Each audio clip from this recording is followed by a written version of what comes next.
talk don't bother me.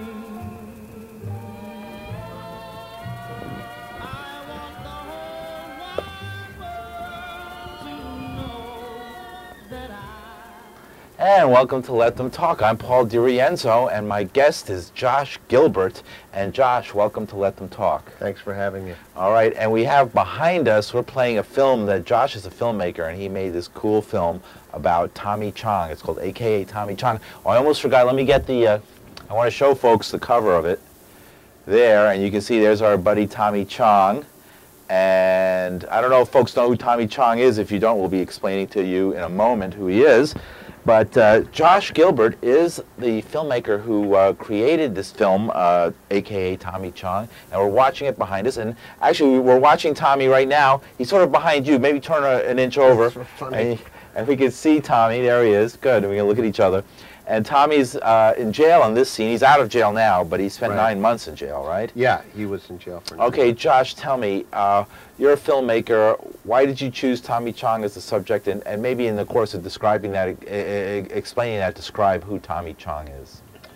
Well, Tommy Chong, I guess, is a comedian, and he represents a culture. Mm-hmm. And I think because he represents a culture that the Bushies aren't necessarily fond of and weren't fond of, and they targeted him in Sure. a Let me just fix your mic here. Oh, Look at it thank up you. there a little Thanks, better. There you go. thanks. All right, you're fine. Don't worry. There he is doing the perp walk. All right. This is funny. This is actually a really excellent way to talk about it, because Tommy, that was in front of the federal courthouse in Pittsburgh, Pennsylvania, Allegheny County, the Western District of Pennsylvania, Sure. where the prosecution was initiated out of because of this guy, John Ashcroft, who The former Attorney General under George Bush, former Attorney General, who resigned in disgrace. not to be confused with Eric Holder. Yeah, the current Attorney General. The current Attorney General, right? Yeah, I don't know. Most of this happened in during the Bush administration. What we're going to talk about in the next few minutes is right.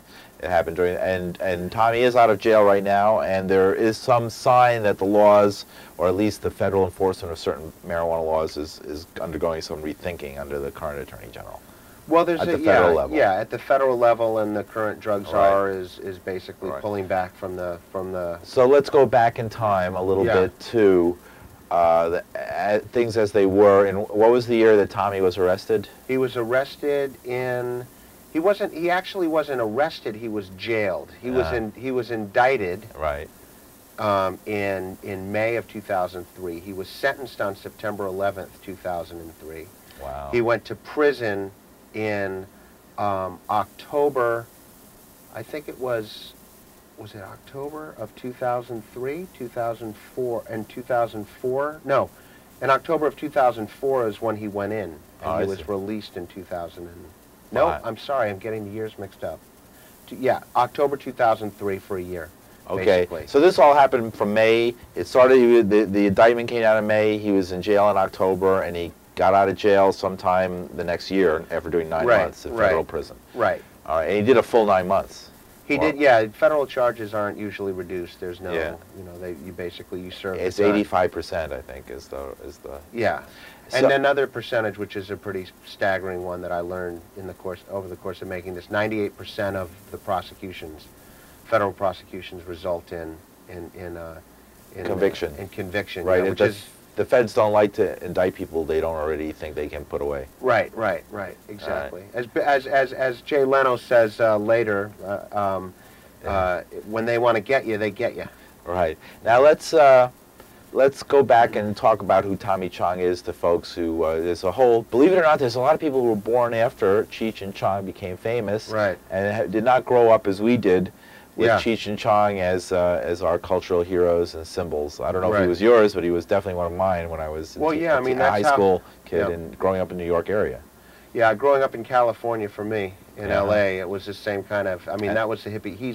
He actually, that's footage that was shot out in California. That's Cheech and Chong in their early days. That's Cheech and Chong in the early days, and this is the part of the documentary that basically establishes who they were and why they represent a threat to Sure. you know, the moral majority, Right. quote unquote. Now, Cheech Marin is a pretty much famous actor. He's a television actor, character actor. You see him a lot in dramas, police dramas, and Yeah. he plays a much different role generally now than he did in those days. Right. But Tommy Chong, he kept the he was never shied away from that role, from the moniker, from the reputation as Yeah. the stoner guy, as the pocket. No, he stayed the course, as it were. He didn't Yeah. go over to the the Right. evil forces of Don Johnson and you Or Miami Vice, right? Miami Vice and That kind of the thing. Golden Girls and so forth. Right, but Cheech has came. But now they're back together. They stood up for him when he saw they're- what happened. I think when he saw that he was Yeah. Target of this. Well, he stood up. He prosecution. stood up for me. I mean, he stood Yeah. up and did an interview with me before they had Mhm. reunited, which they've Uh-huh. done since. I mean, they've been touring Sure. all over the Oh, country. that's They great. just did a concert tour. It's coming Right, out. so they're back, which is great. They're doing their thing. Yeah, they're doing their thing. All right, now there, in a way, there's some negative aspects to the Cheech and Chong because a lot of people, you have today medical marijuana. It's legal in a lot of states for medical use. Sure. There's I wouldn't call it a straight marijuana movement, but there's a marijuana movement that depends on its respectability. Right, They right. try to play marijuana as a medicinal herb that Right. is very popular and used in cancer and multiple sclerosis and other things. Right. While Cheech and Chong, Tommy Chong, they often were criticized for this, stoner mentality, like getting stoned and getting silly, getting stupid, and making, Right. which was the heart of their comedy and which made it often very endearing. Right. Or did you run into anybody who said, well, why are you giving any ink to this guy? It's funny that the argument is so polarizing, as you know Yeah, from yeah. your experience. Sure. And we've spoken about Former this. editor-in-chief. I was former editor-in-chief of High Times Right. magazine, Heads magazine. I've Yeah. written extensively for Cannabis Culture and different magazines. Right. So you know that because there's those polarities that anybody that represents the marijuana movement or the culture that's oppressed by these Sure. these conventional laws and understanding about marijuana, there's no bad guys within that realm if Sure. you're looking at it as a dialectic. Uh-huh. So, I mean, really what I got more than anything was, Tommy was politicized. This film, Yeah. I think, basically captures an experience in Right. in American political history where somebody who basically never voted. Tommy Chong was not a political animal. Right. He was a comedian. He was a brand identity. Uh-huh. He was somebody that understood that there was an audience, Sure. and he capitalized on that audience as a comedian. Uh-huh. And now he's come to represent that culture.